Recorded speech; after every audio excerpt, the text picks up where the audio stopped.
Good afternoon everyone, welcome to civil services study. Practice set number 370 पर आ जाइए।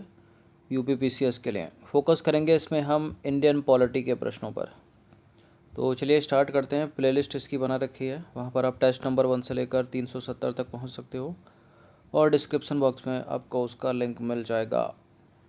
बाकी आप सब्सक्राइब कर सकते हो सिविल सर्विसेज स्टडी चैनल को। ये रेड बटन का जो सब्सक्राइब बटन है इसको दबाकर ब्लैक कर दीजिए। तो क्वेश्चन नंबर 1 है, राज्यपाल के द्वारा विधेयक को राष्ट्रपति के विचार के लिए सुरक्षित रखना है। कौन से अनुच्छेद में लिखा है ऐसा? 201, 156, 233। इन तीनों अनुच्छेद में कुछ ना कुछ प्रावधान है और वो पूछा जाता है परीक्षा में। राज्यपाल के द्वारा विधेयक को राष्ट्रपति के विचारार्थ सुरक्षित रख लेना निम्नलिखित में से किस अनुच्छेद में है? अनुच्छेद 201 में। ऑप्शन नंबर ए है इसका आंसर। तो राज्यपाल द्वारा विधेयक को राष्ट्रपति के विचारार्थ सुरक्षित रख लेना, ठीक है, अनुच्छेद 201 के अंतर्गत आता है। अनुच्छेद 233 में क्या है? राज्यपाल के द्वारा जिला न्यायाधीशों की नियुक्ति यानी डिस्ट्रिक्ट जज की नियुक्ति राज्यपाल के द्वारा अनुच्छेद 233 में उसका प्रावधान है। और राज्यपाल का कार्यकाल उसका वर्णन है अनुच्छेद 156 में। ये स्टेट वाले एग्ज़ाम में, मतलब पीसीएस वाले एग्ज़ाम में, ये जो स्टेट वाला पोर्शन है संविधान का, कॉन्स्टिट्यूशन का, राज्यपाल का कार्यकाल, मुख्यमंत्री की नियुक्ति, ये सब इम्पोर्टेंट हो जाते हैं। क्वेश्चन नंबर 2 पर आ जाइए। दो स्टेटमेंट है, बताना कि इनमें से कौन सा करेक्ट है। संविधान में मुख्यमंत्री की नियुक्ति और उसके निर्वाचन के लिए कोई विशेष प्रक्रिया नहीं है। केवल संविधान के अनुच्छेद 164 में कहा गया है कि मुख्यमंत्री की नियुक्ति राज्यपाल करेगा। करेक्ट है दोनों के दोनों स्टेटमेंट, सी है इसका आंसर।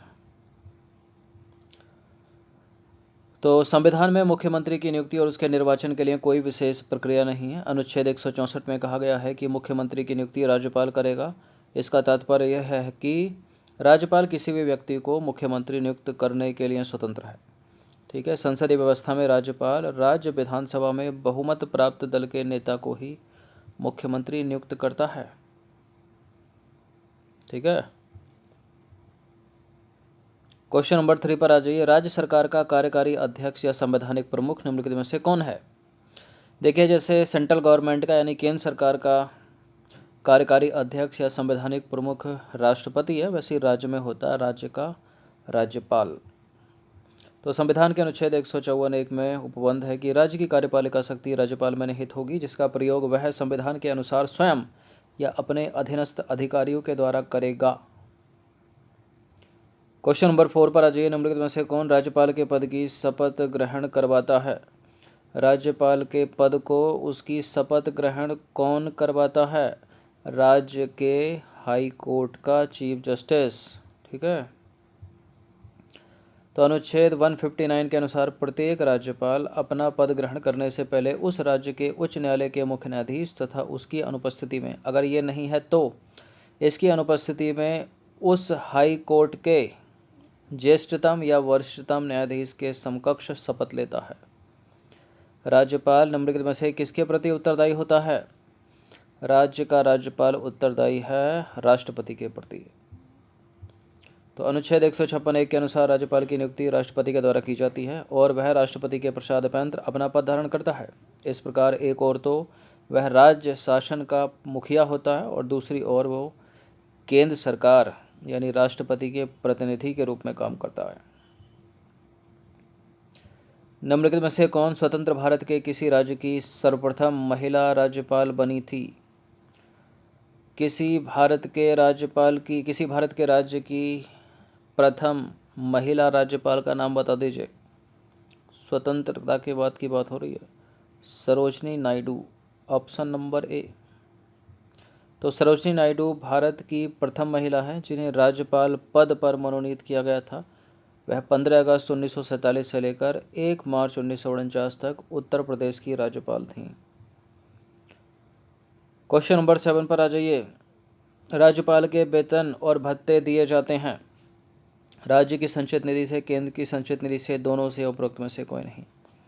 राज्यपाल के वेतन भत्ते दिए जाते हैं राज्य की संचित निधि से। तो राज्यपाल की परिलब्धियां हो गई, उसके भत्ते हो गए, ठीक है, उससे उसके पद से संबंधित जो अन्य समस्त खर्चे हैं वो राज्य की संचित निधि पर भारित होते हैं। ठीक है। क्वेश्चन नंबर 8 पर आ जाइए। विधान परिषद किसी साधारण विधेयक को निम्नलिखित में से किस अवधि तक रोक सकती है? विधान परिषद की बात हो रही है, यानी legislative council, state legislative council, 4 महीने तक।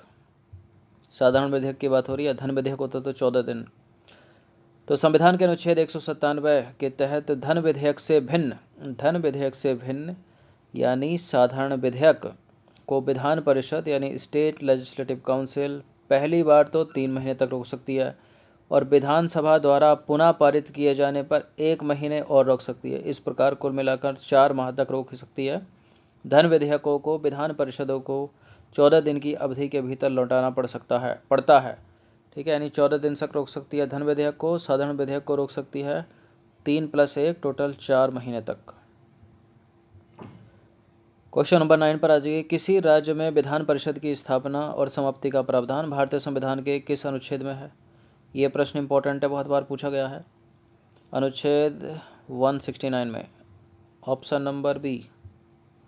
तो संविधान के अनुच्छेद 169 के अनुसार राज्य में दूसरे सदन अर्थात विधान परिषद की स्थापना या विघटन संसद तब कर सकती है जब संबंधित राज्य की विधानसभा इस आशय का संकल्प सदन की कुल सदस्य संख्या के बहुमत एवं उपस्थित और मतदान देने वाले सदस्यों की 2/3 संख्या से पारित करे। तो राज्य विधानसभा द्वारा पारित प्रस्ताव को संसद साधारण विधेयक की भांति सामान्य बहुमत से पारित कर सकती है। एक मंत्री है जो किसी भी, ठीक है, राज्य विधानमंडल का सदस्य नहीं है, उसे कितने दिनों के भीतर अनिवार्य रूप से किसी एक सदन का सदस्य बनना पड़ेगा? या तो वो राज्य विधानसभा का बन जाए या फिर राज्य की विधान परिषद का बन जाए। ऐसे ही सेंट्रल में होता है, संसद का सदस्य नहीं है कोई, ना राज्यसभा का ना लोकसभा का। ठीक है, तो कितने दिनों के भीतर? 6 माह के भीतर, यानी 180 दिन, ऑप्शन नंबर ए। तो एक मंत्री जो किसी राज्य विधानमंडल का सदस्य नहीं है उसे 180 दिनों के भीतर अनिवार्य रूप से किसी एक सदन का सदस्य बनना पड़ेगा। क्वेश्चन नंबर 11 पर आ जाइए। सिद्ध कदाचार और अक्षमता के आधार पर राज्य सूचना आयुक्त को हटाने के लिए राज्यपाल प्रकरण की जांच के लिए किस न्यायालय को संदर्भित करता है? राज्य सूचना आयुक्त को हटाना है तो हाई कोर्ट में करेगा या राज्यपाल, या फिर सुप्रीम कोर्ट में? सुप्रीम कोर्ट में, सी। तो सिद्ध कदाचार और अक्षमता या अक्षमता के आधार पर राज्य सूचना आयुक्त को हटाने के लिए राज्यपाल प्रकरण की जांच के लिए सुप्रीम कोर्ट को संदर्भित करता है, सर्वोच्च न्यायालय को, उच्चतम न्यायालय को। क्वेश्चन नंबर 12 है। निम्नलिखित में से किसको भंग नहीं किया जा सकता परंतु समाप्त किया जा सकता है? जैसा कि आपको पता है कि राज्यसभा एक स्थायी सदन है, ना तो उसको भंग किया जा सकता और ना ही समाप्त किया जा सकता है, तो राज्यसभा को एलिमिनेट कर दीजिए। जो लोकसभा है यहाँ पर और जो राज्य विधानसभा है, इनको भंग किया जा सकता है लेकिन समाप्त नहीं किया जा सकता। ठीक है, तो ये भी एलिमिनेट हो गए। अब बचा राज्य की विधान परिषद यानी स्टेट लेजिस्लेटिव काउंसिल। इसको भंग नहीं किया जा सकता लेकिन इसको समाप्त किया जा सकता है। ठीक है, तो डी होगा इसका आंसर। और समाप्त कौन कर सकती है? इसको संसद कर सकती है। और राज्यसभा को ना तो भंग किया जा सकता है और ना ही समाप्त किया जा सकता है। तो देखिए, पहले लोकसभा एवं राज्य की विधानसभाओं की बात करें जिनमें चुनाव प्रत्यक्ष, ठीक है, विधि से होते हैं, तो इन दोनों को भंग किया जा सकता है परंतु इनको समाप्त नहीं किया जा सकता। बात करें राज्यसभा की, तो राज्यसभा को ना तो भंग किया जा सकता है और ना ही समाप्त किया जा सकता है। अब आते हैं राज्य विधान परिषदों पर। राज्य विधान परिषदों को भंग नहीं किया जा सकता परंतु अनुच्छेद 169 के तहत इन्हें संसद द्वारा समाप्त किया जा सकता है। कैसे? संबंधित राज्य की विधानसभा द्वारा विशेष बहुमत से प्रस्ताव पारित करने पर। क्वेश्चन नंबर 13 पर आ जाइए। राज्य सरकार के मंत्रियों के वेतन भत्ते का निर्धारण कौन करता है? जैसे केंद्र सरकार के मंत्रियों के वेतन भत्ते का निर्धारण संसद करती है, ठीक है, और भारत की संचित निधि से दिए जाते हैं। उसी तरह से राज्य सरकार के मंत्रियों के वेतन भत्तों का निर्धारण कौन करेगा? राज्य विधानसभा। Option number D. देखिए, राज्य विधानमंडल ज़्यादा सही रहेगा यहाँ। ठीक है, राज्य विधानमंडल कहना इसको ज़्यादा सही रहेगा। तो देखिए, राज्य सरकार के मंत्रियों के वेतन भत्ते का निर्धारण अनुच्छेद 164 के क्लॉज 5 के तहत राज्य विधानमंडल द्वारा विधि बनाकर किया जाता है। चूँकि हर स्टेट में स्टेट लेजिस्लेटिव काउंसिल तो होती नहीं है, विधानमंडल कैसे बनता है? राज्य विधानसभा और विधान परिषद को मिलाकर ही तो बनता है। जैसे राज्यसभा, ठीक है, और लोकसभा और राष्ट्रपति को मिलाकर संसद बनती है, वैसे ही राज्य का विधानमंडल कैसे बनता है? राज्य विधानसभा को मिलाकर, राज्यपाल को मिलाकर और राज्य विधान परिषद को मिलाकर।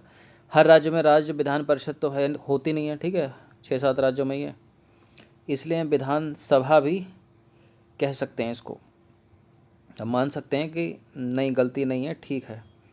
क्वेश्चन नंबर 14 पर आ जाइए। उच्च न्यायालय के न्यायाधीशों के वेतन और भत्ते दिए जाते हैं। हाई कोर्ट के जजों के वेतन और भत्ते दिए जाते हैं स्टेट की संचित निधि से। ठीक है, स्टेट की संचित निधि से, राज्य की संचित निधि से। अच्छा, इनकी पेंशन किससे दी जाती है? पेंशन किससे दी जाती है अगले प्रश्न में? तो देखिए, संविधान के अनुच्छेद 202(3) के अनुसार उच्च न्यायालय के यानी हाई कोर्ट के जजों के वेतन भत्ते राज्य की संचित निधि या समेकित निधि से दिए जाते हैं। और इनकी जो पेंशन दी जाती है, उच्च न्यायालय के सेवानिवृत्त जज की पेंशन कहाँ से दी जाती है? वो भारत की संचित निधि से दी जाती है, याद रखना। ठीक है, तो क्लियर हो गया, क्योंकि ये कन्फ्यूज़ हो जाता है कभी कभी। बाकी जो सुप्रीम कोर्ट के हैं उनके तो वेतन भत्ते और उनकी पेंशन वो तो भारत की संचित निधि से जाती है। जो हाई कोर्ट है उनके वेतन भत्ते जाते हैं राज्य की संचित निधि से, लेकिन जब वो रिटायर हो जाते हैं तो उनकी पेंशन जाती है भारत की संचित निधि से। Option number A. तो संविधान के अनुच्छेद 112(3) के अनुसार उच्च न्यायालय यानी हाई कोर्ट के सेवानिवृत्त न्यायाधीशों को पेंशन भारत सरकार की संचित निधि से दी जाती है। तो इंडियन पॉलिटी प्लस कॉन्स्टिट्यूशन के ये 15 प्रश्न थे, इनकी प्रैक्टिस कम से कम एक बार कर लीजिएगा। धन्यवाद।